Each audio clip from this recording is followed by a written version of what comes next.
everyone. Welcome back again. This is the Iconist Podcast. I am one of your hosts with a multiple guests today. I am Barry Clearly 3D. I'm here with my cousin and co-host who seems to be sinking on my side.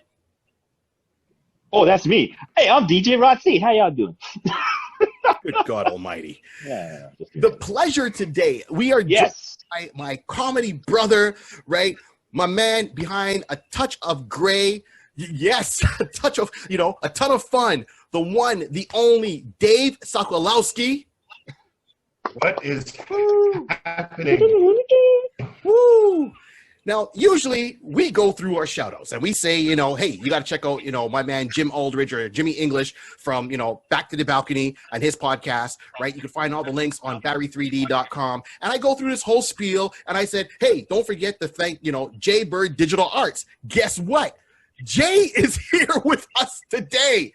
Holy Toledo, the one and only Jason. How do you say your last name, Jason? Is it Jason Rees? Rees, that's it. Right, all right, see? So this is the first time. First actually meeting with voices and visual.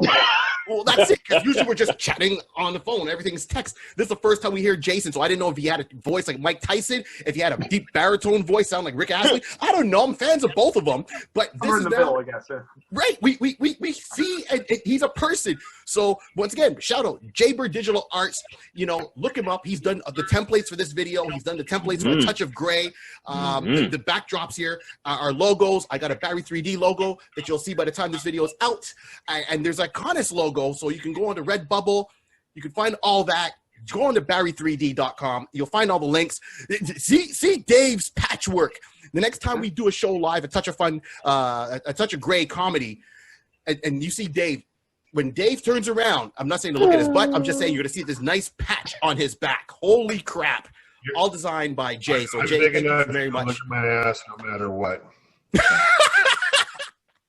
And action. This is beautiful. So I'm so excited for this. It was until about 45 seconds ago.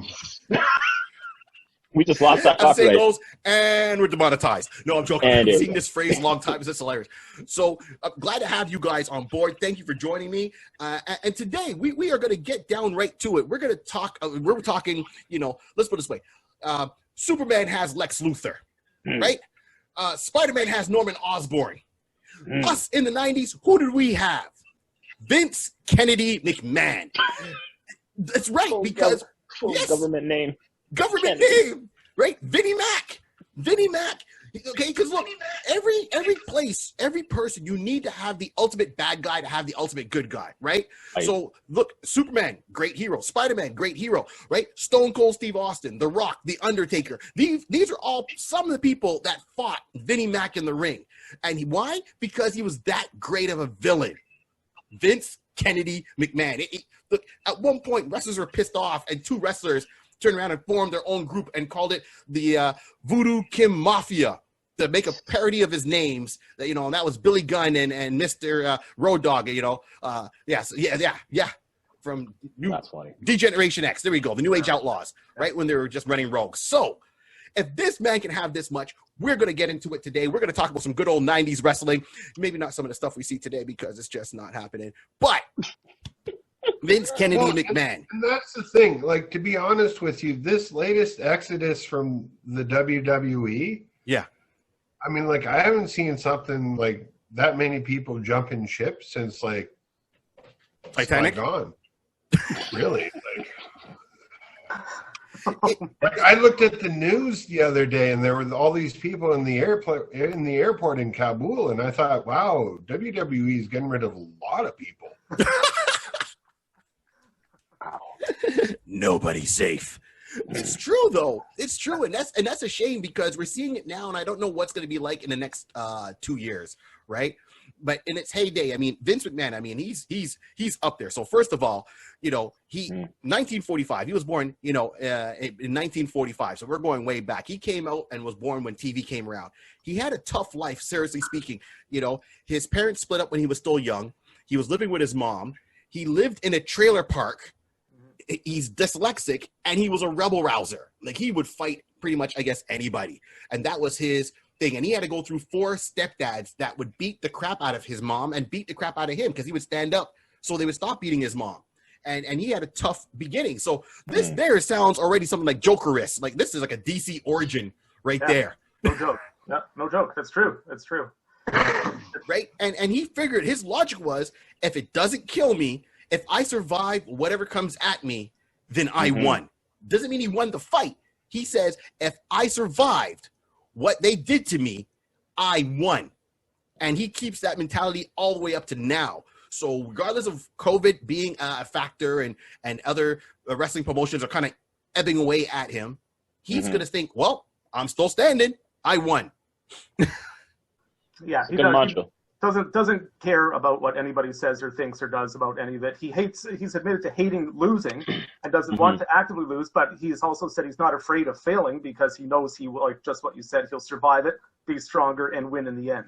And I mean, yeah, that's maybe one of the few admirable things about him, which makes for a good heel for sure. But it's true. I mean, coming from adversity, and look where he ended up. You know, right. Multi-billion-dollar company now. But I mean, like much like Hogan and Andre fighting in WrestleMania 3, like that was the pinnacle for both of them. And I think the Monday Night Wars for McMahon were kind of like it, because ever since then he's been kind of like, there's been a lot of questionable decisions, and he always seems to kind of like, oh well, it's starting to sag, I should go out there and do something.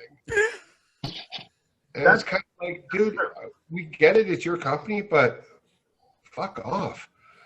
Like, you're paying the talent for a reason, right? Work with them. Yeah, but you said something really interesting. Back then when it was the Monday Night Wars, he would go out there, and that's when he came up with the character Vinnie Mac. And he came out with the whole swagger, the walk down to the ring, and made himself an in-ring performer. Now, he's not an in-ring performer. We clearly know that. He's stiff as all hell. But his persona was interesting to watch, that he can get away with a lot of crap. Like I've seen him pull off some stuff, and you're like, no, he didn't.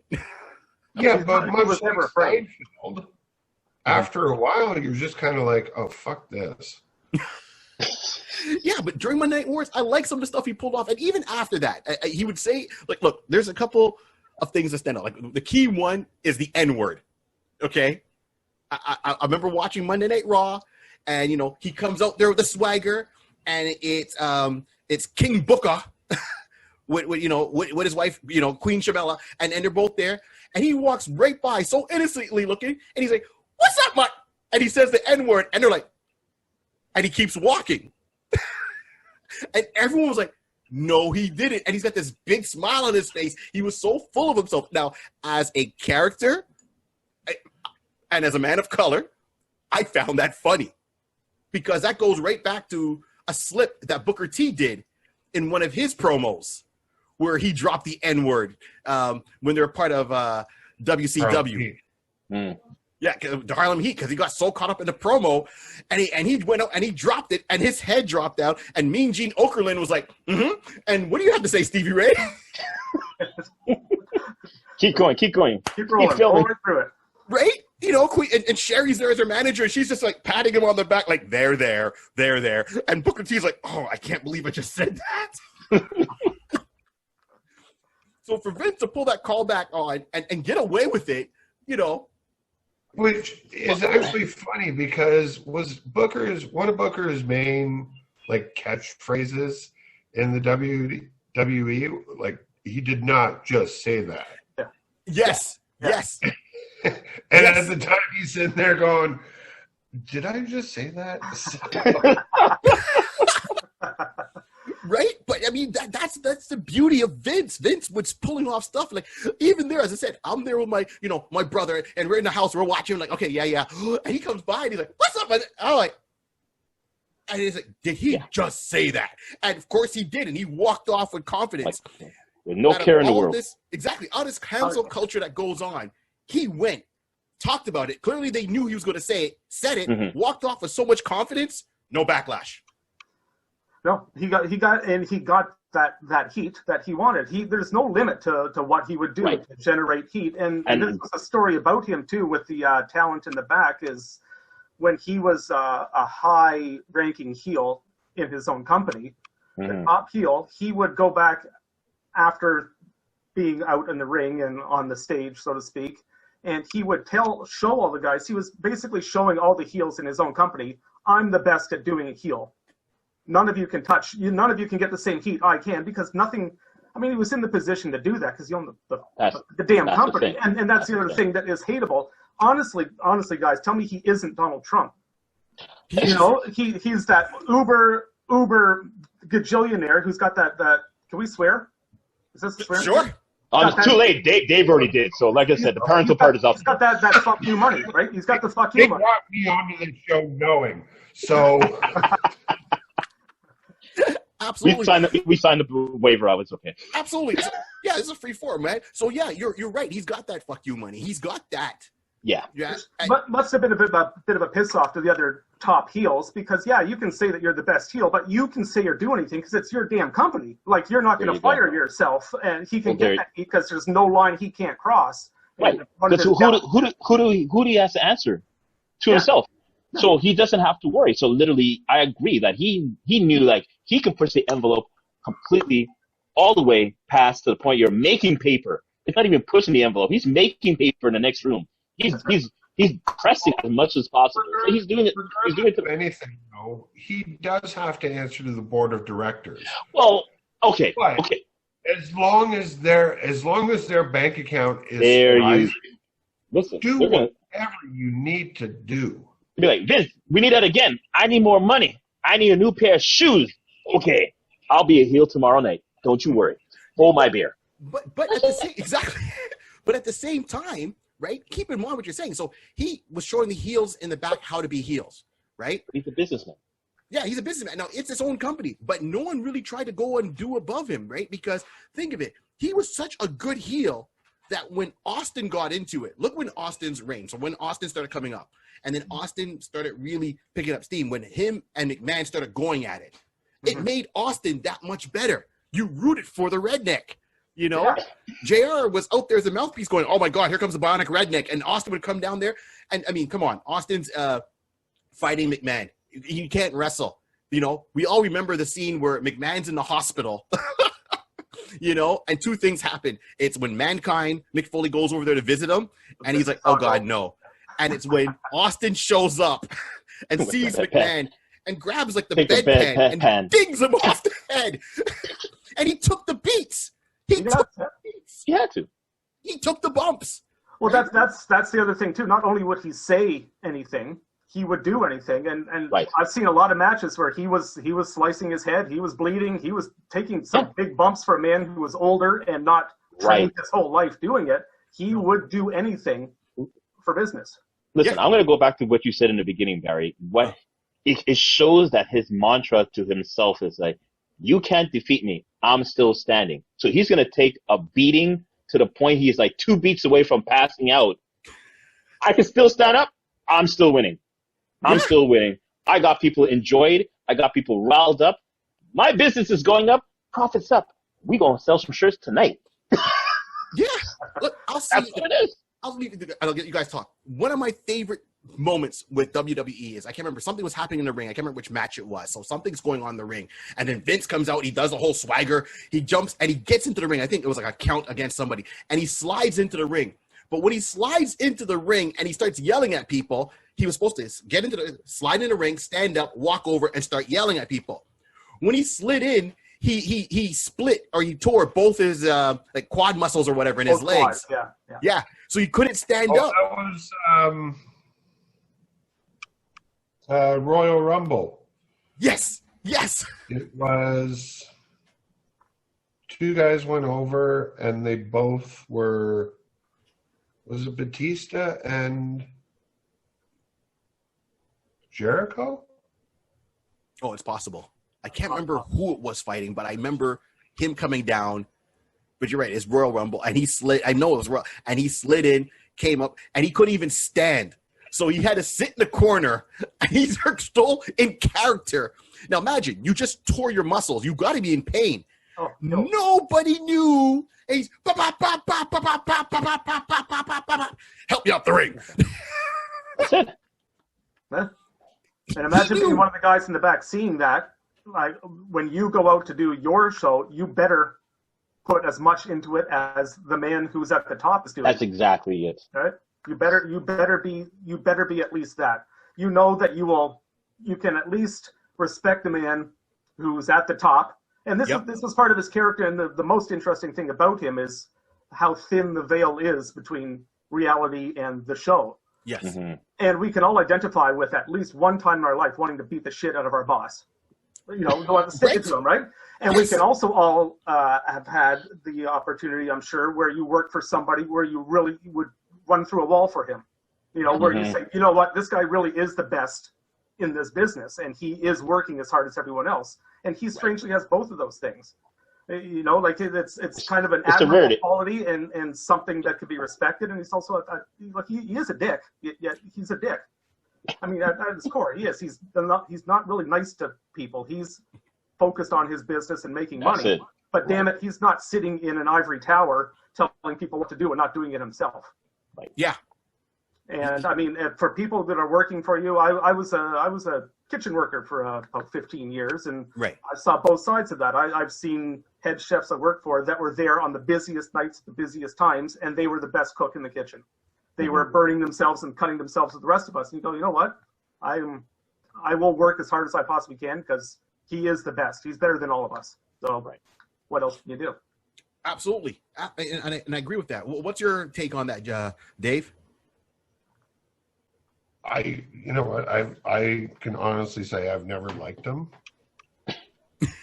I've never liked him. I've never liked him as a competitor. I've never liked him as a commentator.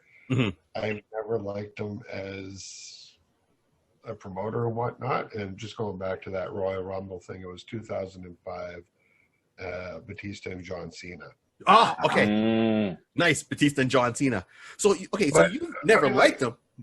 I've never been a fan of him. This is going way back to when, you know, he'd be commentating with Jesse Ventura. Woo! Yeah, because some of us are older than the rest of you, so remember that. Hey, man, I was there. But yeah, no, like there's always just been something about him, and then I think the whole the steroid scandal and everything else, like it just really kind of soured me more on him. Mm-hmm. And now, you know, the same thing with everything else, like the fact that they're taking no responsibility for how the performers are now. Yes.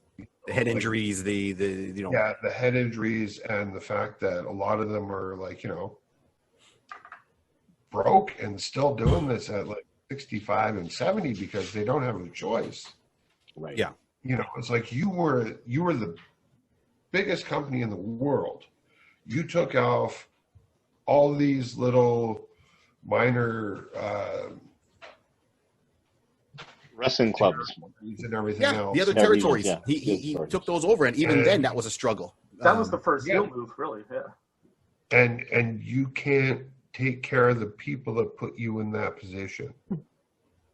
Right. Now, see, I'm going to be like devil's advocate because I watched the biopic, like this is years back, when Ving Rhames was doing, what's the name there? Don, oh my God. Don King. Don King, thank you very much. And, and then Don King came in at the end and he goes, you know what? It was like Made in America. That was what it was called. And he turned around and he said at the end, it was actually him and not Ving Rhames, said, you know what? This person doesn't like me. This person doesn't like me. All these boxers are always saying, oh, I did all this. I stole all this money. But this person is a multimillionaire. This boxer I made a multimillionaire. This person I made a multimillionaire. So is it, and I get what you're saying, Dave, but at the same time, playing devil's advocate, depending who it is, if you got out in time, I think the wrestlers themselves get hooked. It's like a drug. They can't give it up.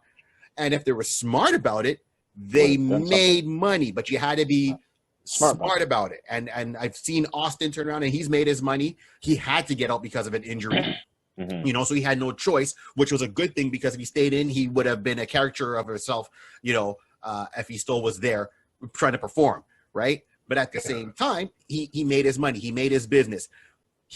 Austin himself admits that he screwed up at one point, where Hogan came back and he was supposed to wrestle Hogan, and it was Hogan, I'm not sure who he teamed up with, and then it was himself and The Rock, you know, and Austin says, oh, I don't want to lay down for Hogan. I'm not laying down for anybody. And that's when he kind of took off. He didn't show up, you know, and then he looks back and is like, man, I could have made good money. I screwed up. So it's also the other side of for the wrestlers to, I think they should get in, make their money, get out. Don't stay long. Get in, get out quick. You know, that's my take on it. As much as I like to see Austin still wrestle up to now, let's be real. You take those bumps, your bump card goes down really quick. You only have so many bumps in your body. Right. Make your money if you can make it and get out like the mafia. But a lot of them get caught into the lifestyle. You know, even when I hear Austin talking about it, you know, life on the road, he got caught in with the drugs, the drinking, the, you know, womanizing. He admits that himself. It's part of the business, but you got to be smart to get out at a certain point.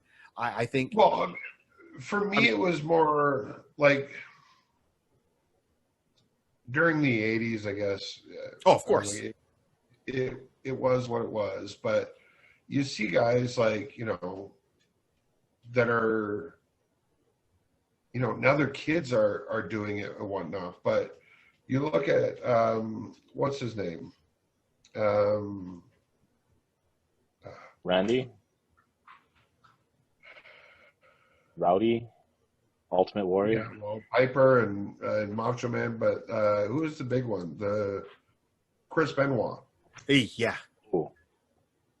Right? Yeah. Like, just literally, they were just kind of like, wash their hands of it. Yeah, that's what pissed me most off about it, how Benoit is still not talked about, like he didn't exist. And it could have been an opportunity to say he was troubled at the time in wrestling. We were taking unprotected chair shots. You know, we were doing all this.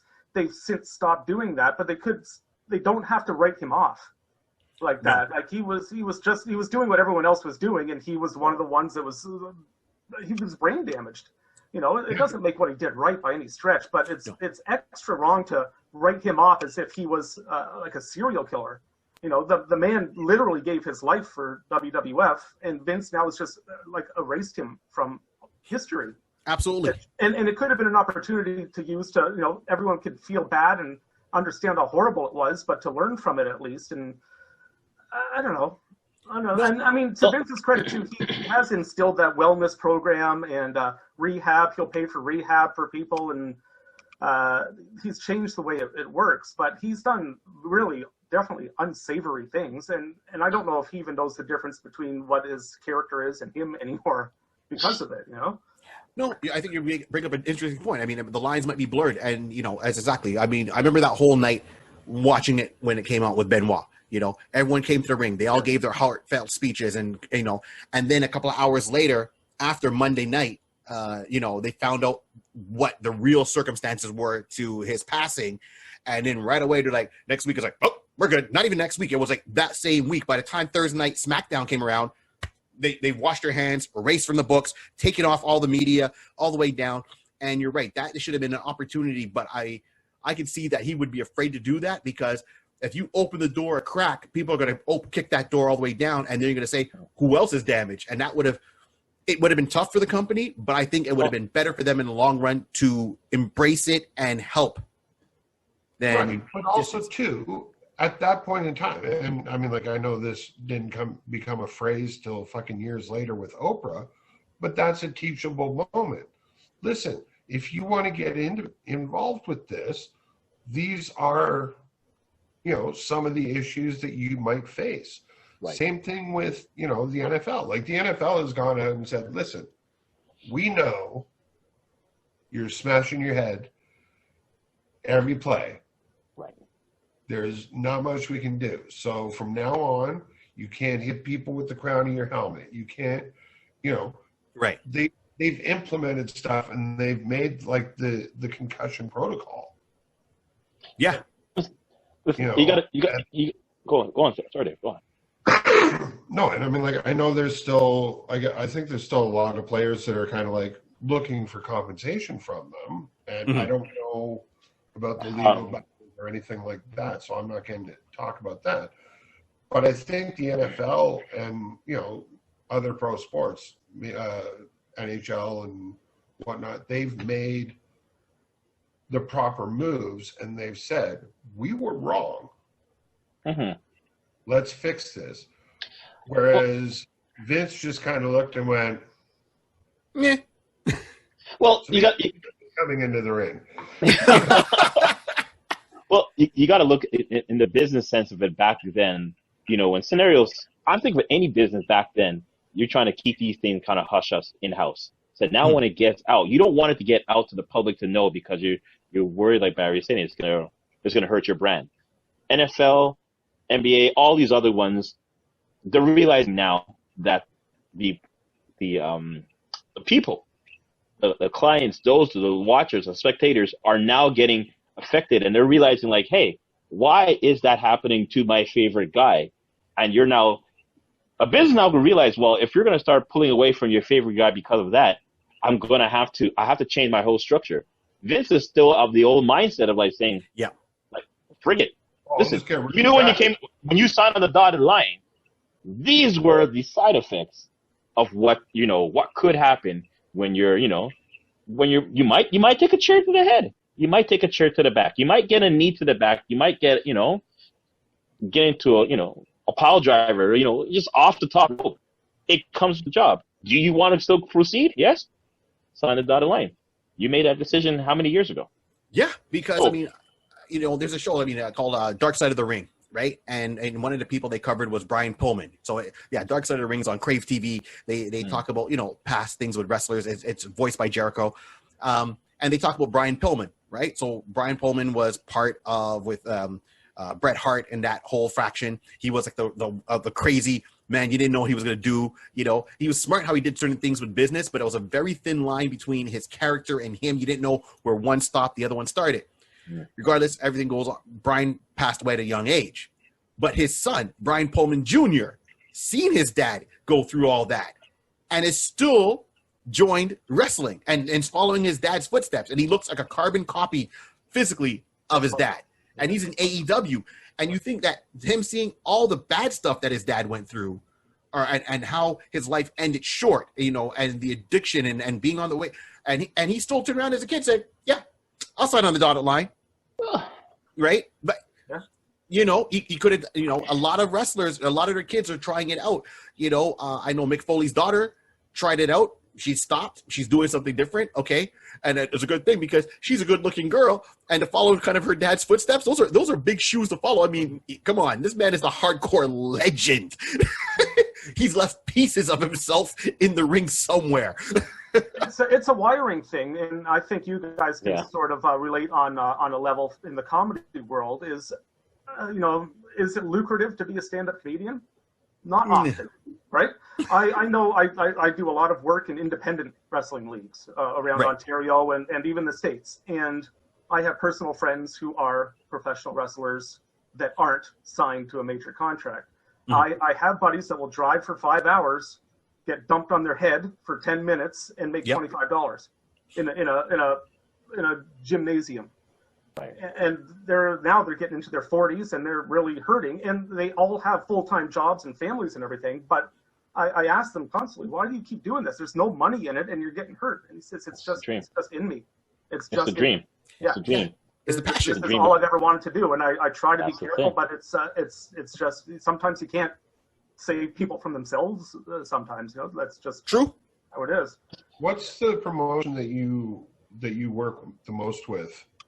I'm involved heavily in chinlock wrestling. That was started up by a couple friends of mine, and I've done everything for them from day one up until right before COVID. We did a show in Kingston that had Bret Hart, Mark Mark Henry and 8 or 10 other legends doing signings, and then Tommy Dreamer brought his brand and his wrestlers to it. I have a bunch of other leagues I work with, but that's the biggest one. Yeah. We all got to get together and go for one of these live matches. That's for sure. Right? Absolutely. But getting back, so we're gonna get back to Vinnie Mac. Vinnie Mac. Yes. I'm still, love him, hate him, whatever case be. He's interesting. And I love what this discussion is doing. But with Vincent, like I'm on a first name Vince with him. I'm calling him Vincent. So Vince, he's got, like I said, as an in-ring performer, he always captured my attention, and I always loved to see what he was going to do next. I mean, I was hooked. I admit it. I was a mark for Vince when he would come out there and do some of the crap he came out with. When he came out with, and then bringing his son and daughter into it, and then even his wife, and getting them into the drama. Like, I thought this was a better soap opera drama than the day soaps. Like, these people needed to win some kind of award, like an Emmy for acting and all that. Put them on the daytime soaps and let them win some stuff. Because some of the craziness, I mean, look, you had the ministry, and then you had the corporation, then the corporate ministry. That was the heyday. And then anything he wanted to do every time he was fighting Austin. And Austin came up with what? The beer truck. Yeah. The cement truck. He filled up Vince's Corvette with cement.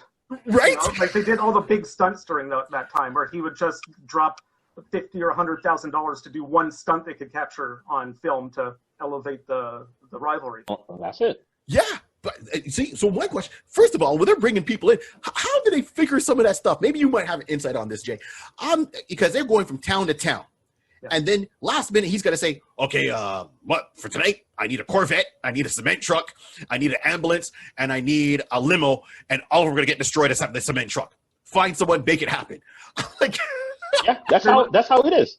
Yeah. And I mean, it would be something that they would build up the storyline, and that would be a payoff, or at least a marker along the road to get to a WrestleMania or something. And they periodically do the big stunts. They did more of them in the '90s when the money was really flowing with the Monday Night Wars. But it would be written out like a movie, and they would know that 2 months down the line it's going to be the payoff. And so every 2 weeks, let's do something that elevates it a little bit more, and they would have it pre-planned and sometimes even pre-taped. Might not be the chronological order, but they would show it to us, the cement getting poured into his truck, or blowing up a limousine, or whatever the hell they did a couple times. And there was a lot of it. There was a lot of those stunts, and what Barry was saying too, when he started bringing his family in, is when it went to a different level. Like, do you guys remember his wife was comatose, and she was in a wheelchair and kind of catatonic. She couldn't speak. She just stared out, and he would be dragging the Trish Stratuses out and kissing them with tongue graphically in front of her and making her bark like a dog and strip down. And I'm thinking, what are you doing? Like, this is, I get the storyline, but he was pushing boundaries that I don't know if it could ever be done again. No. It can't. Not in these days. Half to 3/4 and 100% of what he's done is, no, I can't even think I can imagine any of the stunts that he's done that could be pulled off right now. But he was literally understanding the pulse of the people. He understood the pulse of the people, that he had to do something to elevate the conversation. Like Barry said, he was like the Trump of that. So Trump will always say something that it's just to get you to talk about him the next day. Yes. Vince did whatever he had to do to get you. That was a Monday night. So by Tuesday morning, by 9:15 at the water cooler, he knows somewhere in this great state of the United States and North America, someone's going to be talking about what I did tonight. There was also that whole war between him and Trump. Yeah. War. Yeah. Yes. That's when Vince had his head shaved, was when they lost that match. Yeah. I mean, do you fellas remember when Shane and Vince McMahon were a tag team against Shawn Michaels and God? Yes. He fought God and won, and he couldn't even put God over. He had to beat God. He has to. I'm the one signing the checks. I beat God. What? How do you walk away? Just walk away. Come on. I mean, look, it was the and then, so, Austin, great rivalry with, McMahon. But then, you know, my team was D-Generation X, right? And I'm talking the version with, you know, Triple H. This is when they're doing the frat boy, as I call it, the frat boy version of you know, when they first came around, right? So it's Shawn Michaels, it's Triple H, it's the New Age Outlaws, it's China, it's Six Pack, or, you know, and when they all came out together, right, with the green and black and the music, I was like, okay, I'm all in. And all the antics that they pulled off, especially when Triple H married you know, Stephanie McMahon, you know, he roofied her, took her, faked the signature to get her married, and that's when she was supposed to marry I think it was it Tess she was supposed to marry at that time?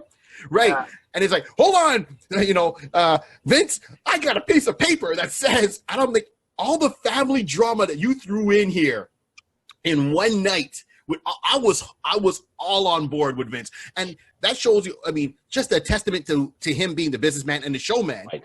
Yeah. He got his wife to be in on this. And I mean, picture, there's ideas that they said no to. So what we saw are the ones they said yes. I mean, I've heard some of the ideas they say no to, right? And even Stephanie had to say, like, no, Dad, we can't do that angle, where he wanted to make it seem like they had an incestuous relationship. And she was like, no, that one's too far. You know, but we saw, so his wife was on board and the kids were on board. So it's not just Vince. Even I have to say his wife, Linda. Yeah, but I mean, like, they understand the family business too, right? Like, right. She went through that whole comatose story, and then she became a fucking politician. So it's not like it was really a stretch. You know what I mean?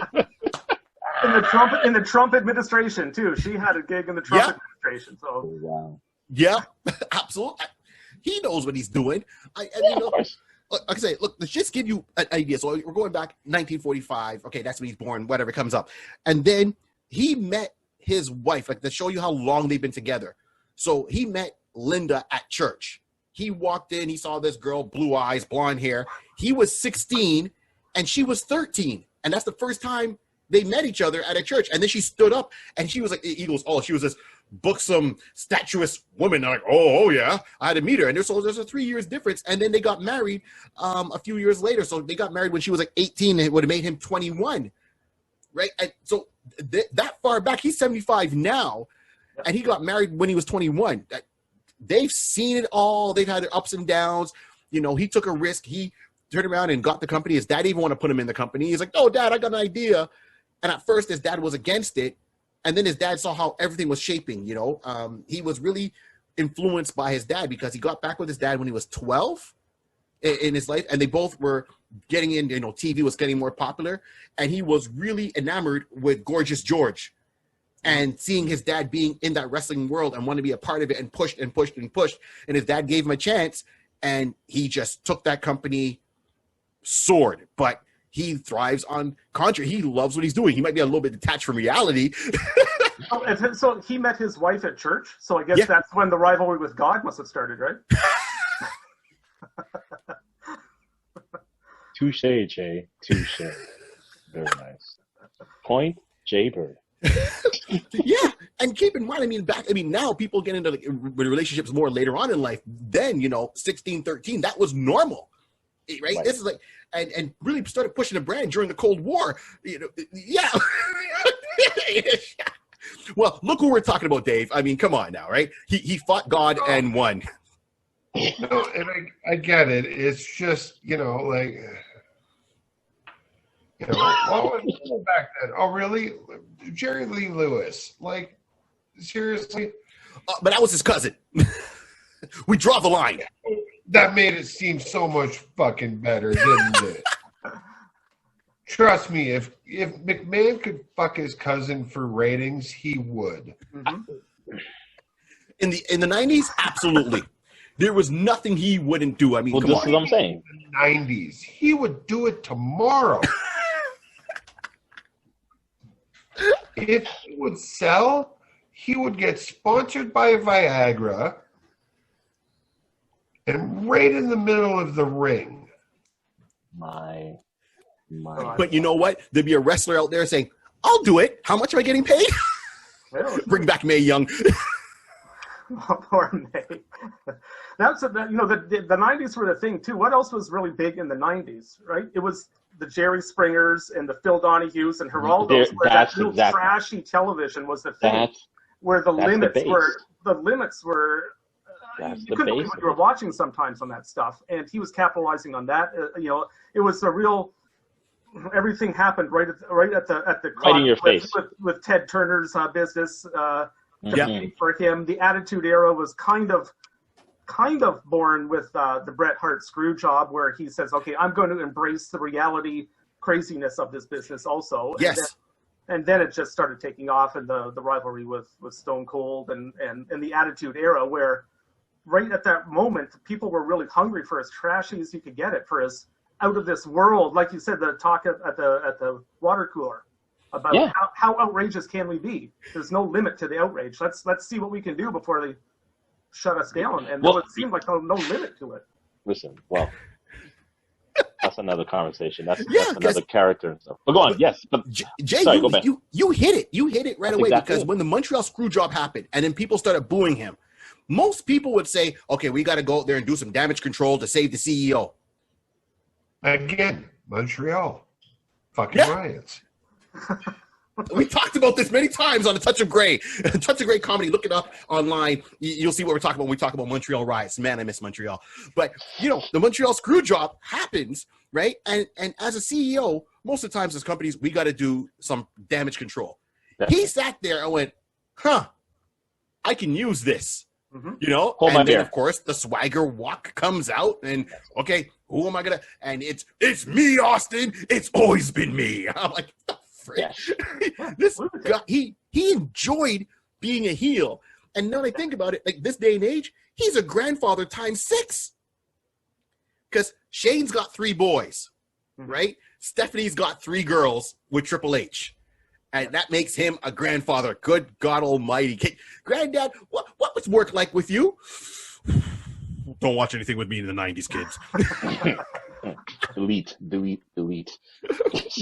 Can you picture being a kid, his grandkids get older, they go to school. Who's your dad? Oh, Vince McMahon. This isn't Vince McMahon that put the storyline where Mark Henry and Mae Young had got her pregnant, and she gave birth to a dildo hand. Man. Frankly, if it were me as a grandchild, I'd be all over that. I'd say, "Oh, Grandpa's the best. That's the best. That's the craziest thing I've ever seen." But I guess you can't grow up normal. That's for sure. No. The only ones who can win is like maybe the kids, right? It's like, who you bringing to the prom? Stone Cold Steve Austin. Oh crap! He's not with the company anymore, so. Well, it's true, and you're saying a lot of the wrestlers have left. They've downsized, but I think that the '90s really was. Like for me, that's when I really wasn't. I used to watch it before, so the Junkyard Dog, and then of course Roddy Piper. Roddy Piper was a villain. I mean, he knew how to push buttons. Yes. He went down to like East LA in a match, right? Predominantly Latinos. And he goes, "Hey, I'm gonna go and sing your national anthem." And everyone's like, "Oh, okay." He finds to show some respect, and he starts going, "La cucaracha, la cucaracha." They were throwing chairs in there, and he was pushing it right to the limit. And I'm sure Vince has now seen all this stuff and said, "I got to take it up a step." Correct. That's the reactions you want to get. He loved getting spit on by Bret Hart. He loved that. He grew that out of Bret Hart, and he reveled in that nonsense. He would probably act pissed off about it, but for business, stuff like that, if you could elicit that response, that's what they want to get. And I mean, doing that by any means necessary is the really unsavory part about it, but it is, he built $1 billion company out of it, so I suppose he wins. Look at it this way. You sometimes look at this as a person employer. You're basically paying an employee to work, whatever the case be. So Vince had to pay all these other people, whatever the case be. Vince realized, wait, I could be my own character. I don't have to pay myself. I can go completely and no one's going to stop me. It made the best plays that, you said it right. If Rowdy was a heel back in the days, Rowdy probably thought of doing certain things, but realized, you know what, maybe I won't push the envelope because who knows if I'll have a job next week. Vince is like, this is my company. I can do whatever I could create a new character. I don't have to pay for the new character. I can just see how it goes each week. If it keeps building every week, I'll be here next week. And it just perfect. It just made sense. It made sense. I remember there was, I think they were in Madison Square Garden, and it was just before WrestleMania, and Piper and Orton were in the ring, and they wanted to call down Steve Jones, if you remember him. Special delivery, yes. Well, he got injured in the match beforehand. So he got injured by Paul Orndorff, so he wasn't coming down. And another wrestler, Salvatore Bellomo, came down. And Piper's first words to him were, "What are you doing here? I didn't order a pizza, you greasy wop." Yes. Oh man. Woo. And I'm sitting there and I'm like, damn, he's going to get his ass kicked in New York. Because if I recall correctly, there's a lot of Italians in New York. Just It's Piper. That was Piper, man. He didn't care. If you go right in the heart of your territory, look at the demographic and say, how can I piss them all off in a couple of minutes? Right, and Piper got things like those ideas from the Gorgeous Georges in the day, who playing that flamboyant kind of gay character.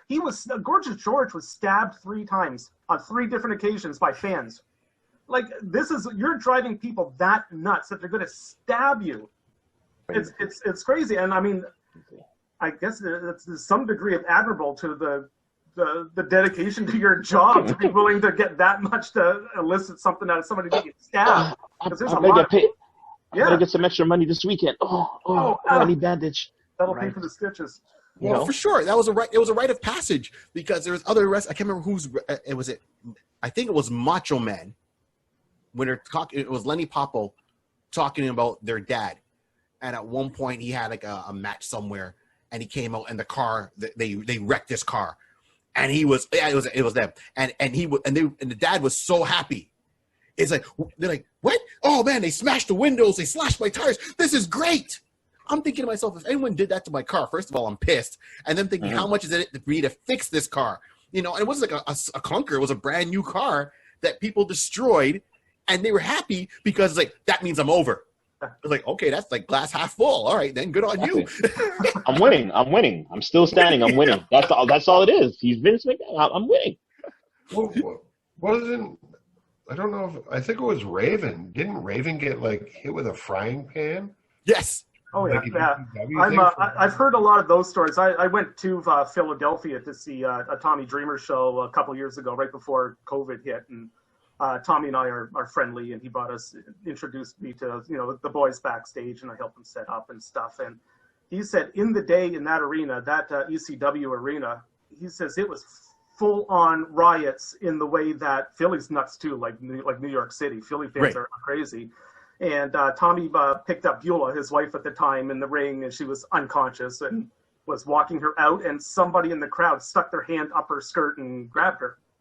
And Tommy put her down and told her to get to the back. And literally, the boys came from the back, jumped into the stands. And they were just drilling like the Malice at the Palace, drilling fans. It was a full brawl. They were smashing people. It was, and like, how does that go? And how does ECW continue next week? See you next week, everyone. Well, get your tickets. Like, what? Hey, you know what? I worked in bars where that was the norm. Friday night, midnight. Oh, yeah. Everybody and their grandmother starts fighting. Yep. You throw them all out, and they're all like, okay, see you next week. Yeah. Okay. Yeah. Right? Those are the days, man. None of those knives or whatever. Just a good go skin-on-skin fight. Pop, pop, pop, pop. Okay, man, you got me. See you next week. Buy your beer. And that was it. Come back the next week. It's like, hey, how you doing? And then another fight breaks out, and those two guys have fought each other, are now teamed up to fight other guys. I mean, that's how brotherhood started, man. Another 48 hours. There you go. Right? Sorry, I just saw it on TV for the last. Me too. And that's another reason why I'm not a fan of Kennedy McMahon. He fucked ECW. Oh, I know Paulie did first, but Yeah. McMahon fucking watered it down. Oh yeah, no, that wasn't the Got same. ECW coming. No, you don't. No. You have their characters, but you don't have that. No. I mean, he just wanted to take over. He kind of wanted to do what he did before and just flex his muscle. So, he took over ACW. He took over WCW at one point because Ted Turner wanted to get out. He bought everything. Yeah, that's right. He bought everything. And that's an easy thing to hate sometimes. It'd be a nice position to be in, wouldn't it? But looking at the guy that does it, it's like, you asshole. You're just buying up all the cool stuff. Yeah. The time he bought WCW, I think, was on its way down. The only shaft about it is like, hey, I bought WCW. Oh, by the way, Jeff Jarrett, you're fired. Like, blatantly, you're out. So, yeah, I'm not saying he's a nice person. Yeah, I'm just saying he's interesting. I would watch a biopic. If they did a biopic on the McMahons, there's probably stuff we don't even know, or I personally don't know. Because he doesn't do that many interviews, right? Yeah. When he does them, he's pretty much candid and open about them. But I think there's a lot of stuff going on there because at one point he was kind of grooming Shane to kind of take over the reins. Mm-hmm. And then Shane just totally stepped away. Like Shane was doing the same thing his dad was, being in the ring, being behind the scenes, worked his way up he didn't make it easy for Shane either, but Shane was kind of being groomed to take over the reins. And then Shane at one point just walked away, and that caused a rift between him and Shane. Shane went overseas, opened up his own digital media company. That's then Stephanie came right in and said, that's it, I'm taking over. Yeah. And I have to admit, I like Stephanie for what she's done within the business as much as she can. Well, there's Stephanie and Triple H combo, too. Yeah. Wealth of experience as well. It's, the numbers don't lie. They are where they're in the position where they are because of them taking it over and still growing. It's still growing. Even people are saying it's bad, which it is. I don't really watch it much anymore. And when I do, I don't enjoy it. It's so watered down and mainstream now, which is kind of curious because you could almost see that Attitude Era could come back in the way that fans are now sort of going to AEW more and more because it's a little bit more edgy. And how do you compete edgy? You can battle edgy maybe with more edgy. I don't see how they could do it now that they're a publicly traded entity on mainstream television in primetime hours. Right. But there's got to be a tipping point.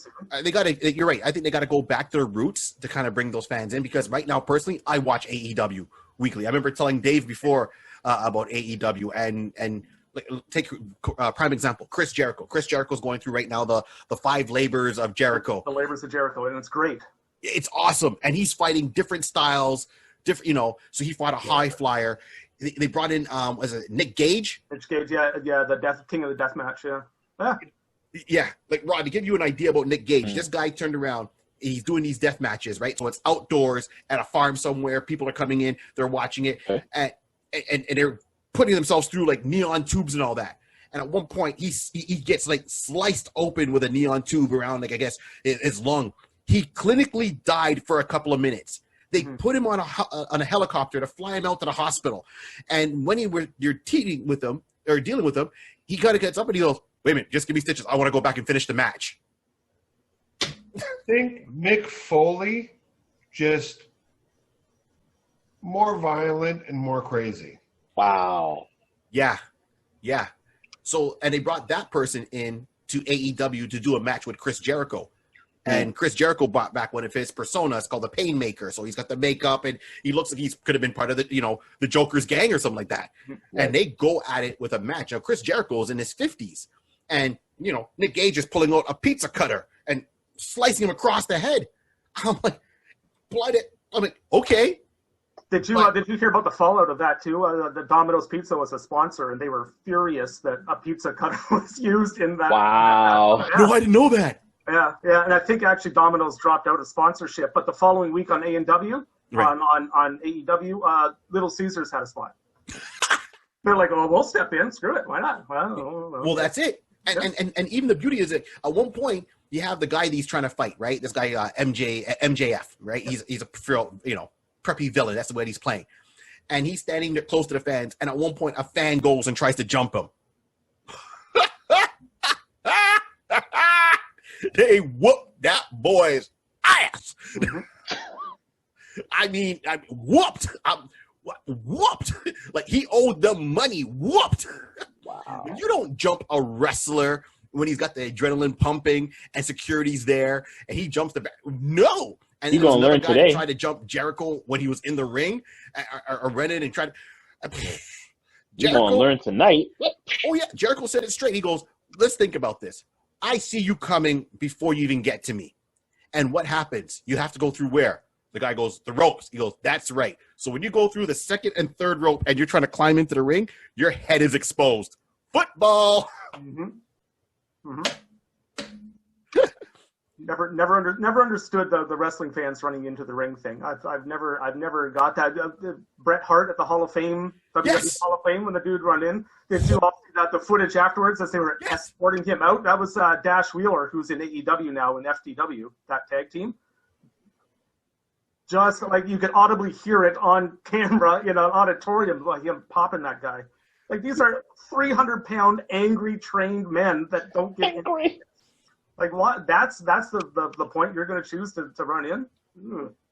That's like, for a comedian. You know, alcohol is a wonderful thing. Alcohol's a hell of a drug. Right. That's like a comedian that goes in and says, man, I hope someone tries to heckle me tonight because I'm in the mood. Because you're primed for it. As a wrestler, you're walking in there, and like, if someone jumps in this ring tonight, you know, it's and gone. when you see them coming as a wrestler, I'm thinking they're like all that imagining, time. like, you know, songs like Metallica, some Limp Bizkit, you know, something's going on, you know, Drowning Pool, Let the Bodies Hit the Floor. They're imagining something, and they see this guy coming from 20 feet away, and they're like, oh, thank you. And like Dave was saying earlier about the bars back in the day, there was some doormans that I worked with in bars that were having a surly night. They said, I hope somebody fucks with me tonight. I hope they do. I want it. Tonight I'm in no mood. I'm looking for it. Right. I personally never did that. No, of course not. You're not that type of caliber of a man. No. You escort them out very calmly. You know, They might Jazzy hit Jeff style. objects on the way out, though. That's all it is. Jazzy Jeff style. If you were so nice, then you would try to throw for distance. See? Jazzy Jeff. Hey, Jazz. Open the door with his face on the way, horizontal to the door. Yeah. Hey, man. Let me help sorry. you. We got to pull the door to open it. All right, we're on this side of the door. My bad. No, I'm telling you, I just love the world of wrestling. So let's kind of go through this real quick. So I'll start with you, Jay. Favorite Vinnie Mac moment, or anything that he was involved in, what that stands out for you? That, like, oh crap, that was cool. For cool. Oh boy. Cool or whatever. Be whatever it is, whatever stands. If it's good, bad, whatever. What stands out, you know, as him as an in-ring, I guess, announcer, performer, whatever, something he was attached to. Yeah, I mean, honestly, as the Montreal Screwjob stands out for me, and I know it's not a good thing. It was a real shitty way to send out your best employee. Yep. At the end, but there was something about that as a moment that stood out for me with Vince McMahon, and you could see him wiping the spit off of his face at that moment, and the crowd was confused and going crazy, and Bret was pissed that it's just going to live in infamy. And for that moment, for him to just, well, he created that moment, and then and then embraced it moving forward as like he's not going to make any apologies or even just let it disappear. He is going to push it more and more. And that moment to me is the one that sort of was the catalyst for the Attitude Era and all the things I really loved. That the 90s wrestling was sort of instigated by that moment. So that one for me is always just going to stand out as a, it's not a good one, admittedly, but no, but it's memorable. Be there, like that's just one that really stands out. That and the God one, I couldn't have laughed any harder. They had the single spotlight on nothing, just leading to the ring, and Shawn Michaels jumping up to tag nothing. It was so bizarre. Just the fact that we do that, because that was after Shawn Michaels found God and cleaned himself up. Yeah. Almost like Vince McMahon say, "Well, yeah, that's your new thing. Well, we're gonna beat your guy." Like God. Like the people that must have pissed off. It's just the balls of that are the moments that stand out. And I wish he had a moment that was kind of nice, but he doesn't have any real nice moments. So those are the two that really just they just burned into my 19-year-old, 20-year-old brain at the time, and they're just never going to go away. Awesome.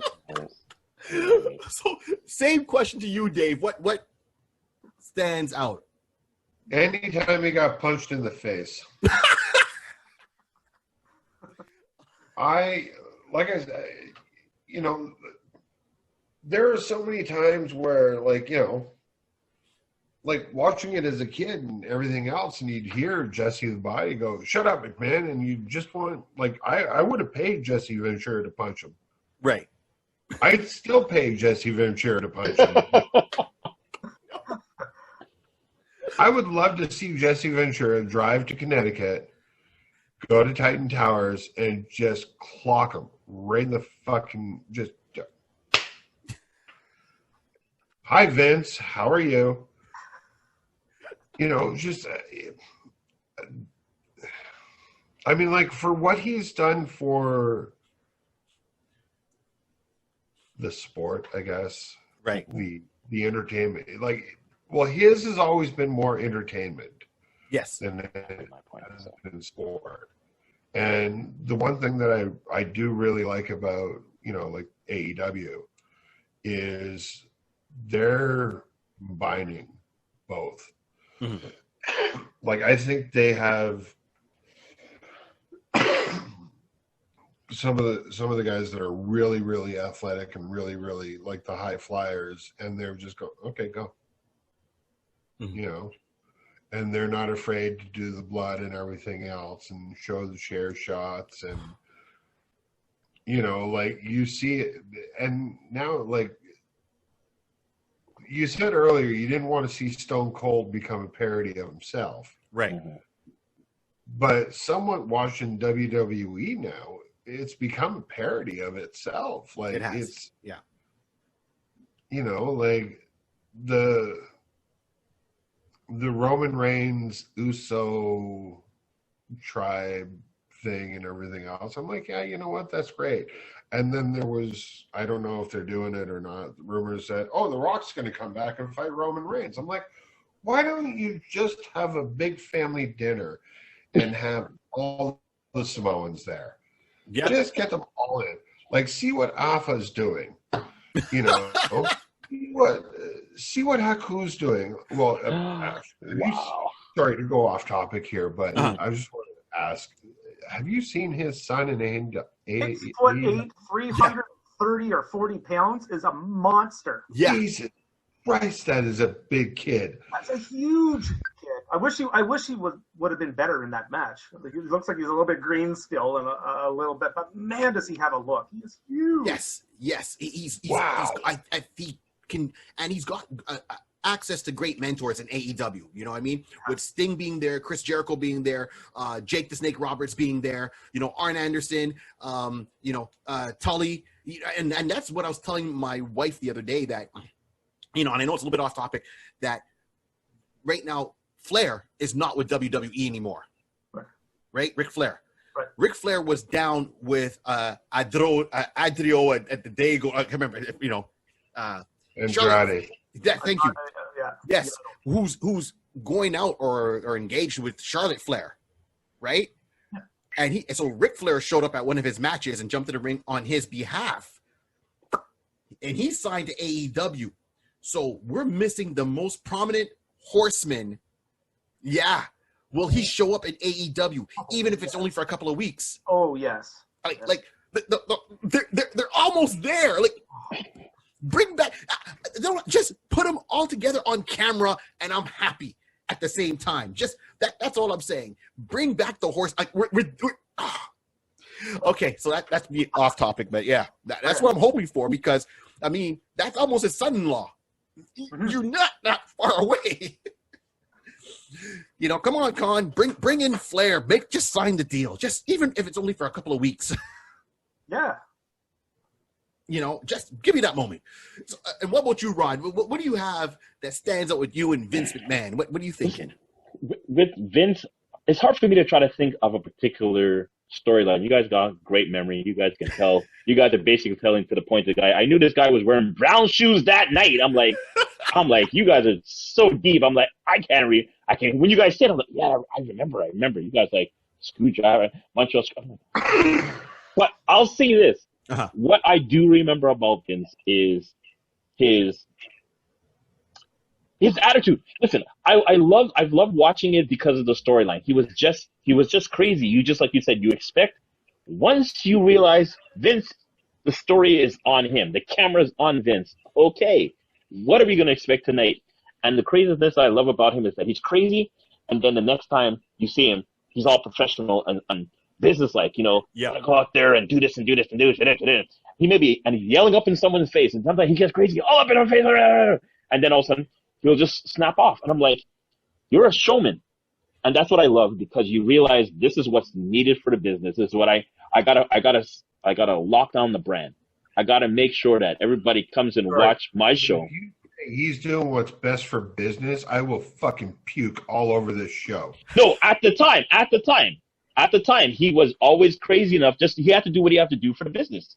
He just did craziness to basically know that I got to get them into my store by any means necessary. If you got to come and see the crazy guy who's going to just go, who might one day, like you said, I don't know if he's going to go and buck heads and jump out of behind an alleyway and jump Stone Cold.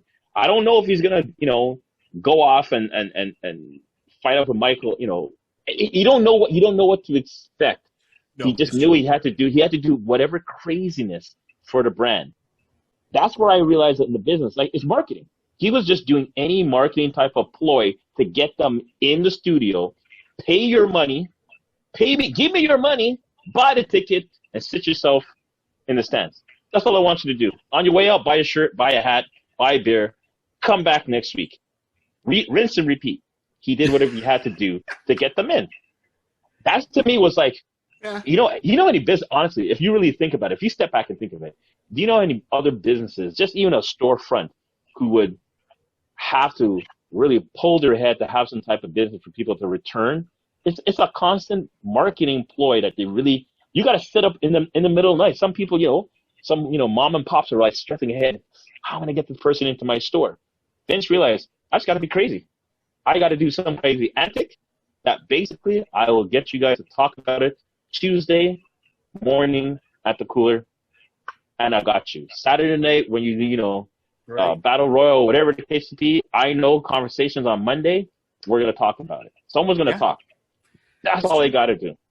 You're right, because who used to do that was, what's his name, Howard Stern. Most of the people that would tune in to Howard Stern didn't like Howard Stern, but they tuned in every day. Can you hear what he was going to say, what he was going to do. What is he going to say? Yeah, they couldn't stand him, but they gave him his ratings. They made him like the king of media at one point. It's like, can't stand Howard Stern, but I'm going to tune in at 4 o'clock when he's talking. Oh, he's pissed me off. I'm going to tune in tomorrow again at 4 o'clock. So it's that adage, like even for myself, what stands out for me for Vince is, forget all the stuff that he's done with WWE. I think, to me, the funniest moment was one little speech he did where he's still being Vince McMahon, but he's trying to clean up the character, like you were saying, Rod. So it was Dwayne Johnson's first appearance on SNL before a Sunday night pay-per-view, right? So it's his first appearance. So Dwayne's on there. He's the main host. But on there, you got Vince. There's a little speech, right? So the whole intro happens with, Dwayne doing his monologue, whatever the case would be. And then the camera pans off backstage. So you got Vince. He's got a cup of coffee. Yes, I remember all this. You got the Big Show. You got Triple H. And you got Mankind. And they're all standing there. And he goes, okay, guys, we have to understand we're not on our show. Different rules. You can't do the things we normally do in our show. This is a public show. We got to be on good behavior for today, right? And he's like, so, Foley, you got it? And Mick Foley was like, yeah. And he jumps up and he's like, Rocky. And he's like going off on this song and dance. And I thought it was hilarious. And Vince is looking at him like, okay, Triple H, I know you have a match with The Rock tomorrow night, whatever it was, pay-per-view for the belt. You can't do anything to him tonight. And he's like, okay, man, no problem. And he's like, okay, Big Show. You understand? Nothing. He goes, no tapping him, can't hat him, can't tap him, nothing. Not even a chair shot? No chair shots. Okay. Show, what do you have behind your back? What do you mean? Show me your hand. So he pulls with one hand. He goes, show me the other hand. He's like, Show, turn around. And Big Show turns around, and he's holding a folding chair behind his back, but he's so big you can't see it there. He's like, put the chair down. Like that part of the monologue of how Vince understands the dynamic between shows and still sold it. And even though in that particular moment, I think Paul White stole that moment, you know, and then they're sitting in the audience and Dwayne's still continuing his monologue and Triple H is like, boo, boo. He's like, you got something to say, Jabroni? He's like, you know what? And Vince is like, hey, Hunter. He's like, I can't touch you tonight, but. And he grabs some guy in the audience and he throws him on the floor. And he's like, you know what? I can't touch you tonight, but I can work my aggression out on him. And he just drags this guy off and beats him. And, Mankind's still going, Rocky. I'm like, what the hell am I seeing? It was such a zoo, but Vince is like, people look at us a certain way. They don't think we're being serious. That speech just intertwined with all those main actors right there. At time, I'm going to call them actors. They're out of their realm. All there together, sold that moment. Vince, in a different medium where he's not the man in charge, still understood his role, and up to now, that stands up to be as the best SNL of when The Rock was on. That first time is what sold it for me, because he did a bunch of different sketches like Nick Cantrell and all that. But when Vince was around, it was a little bit more magic. So that's my 2 cents. We're gonna wrap this up, gentlemen. Rod, Roundtable, where can we find you, Rod? You can find me on Instagram. You can find me at Mr. Rod C. Also, definitely find me on Twitch. Listen, I DJ there under the guise of DJ Rod C. Definitely find me there. Find me on Facebook as under DJ Rod C as well. Listen, we have fun online. Find me. We have some fun. Also, you can find me here. I got it. You can find He's got a question. Find you at DJ Rod C. Yeah, DJ Rod C on Twitch. So twitch.tv/DJ Rod C. Thank you. Thank you very much. Thank you. Such a... Rocky! Dave, my brother, where can people find you? For the next couple of weeks, absolutely nowhere, because I'm not doing anything. I'm going off to Algonquin tomorrow, riding and everything else, Nice. And then come back for the weekend, and I get to put my hat on vest and everything else. And then, we're working on a bunch of stuff, and hopefully there's not going to be a fourth wave to fuck us over. And if it doesn't happen and we are lucky enough, then keep an eye out, because we are looking at going everywhere and anywhere. Nice. We are going all the way from Windsor to Quebec City. Nice. So, To the windows, to the wall. To the wall! we're taking this shit on tour. And social media wise, where can people find you? Social media wise, you can find me on Facebook until I get kicked off, because I keep calling Zuckerberg a cocksucker. You can find me on Twitter at A Ton of Fun. You can also find me on Instagram at A Ton of Fun, and you can find me on at redbubble.com, Touch of Gray. And you can probably join my fans only page, where you pay me not to take my clothes off. So... And they put up an update that come October, they're getting rid of all the porn off of OnlyFans. Yeah, I just read that today. Yeah, what built your platform is, you're going to kick them off. Right? They should follow the Vince McMahon plan. I'm no longer going to say the word cunt. Oh my gosh. And most people always know where to find Jay, but Jay, tell people where they can find you.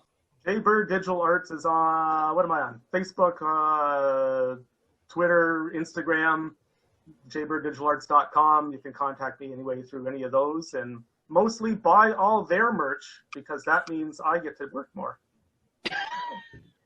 Buy everybody. Not only that, if anybody else is watching this and was like, you know what, I could do that, because let's face it, we're not the fucking brightest people and everything else. But if you want to do your own show and you want to look as good as we do with these like layouts and everything else, you fucking contact that man right there and he will set you up, because we do not look as good without these. So he does everything for us. He's done us for A Touch of Grey. He's done, you know, he's updated Smokey and made, you know, my banners and whatnot. He does stuff for Barry. He does stuff for all of us. And I've discussed it in the group and everything else for A Touch of Grey matter. And we've decided that we're not allowed to do shows right now unless Jason's doing the posters. So, sorry for the guys that we just did a show for, but your poster was a little bit questionable. we want to correct that. So I will. I'll take care of anything. Anything visual that anyone's got, you come to me and we'll figure it out. And I work cheap too, because I like working. Absolutely, I can definitely attest to that, because I'm a Bayesian. I'm on a budget, so. But I'll say that's for sure.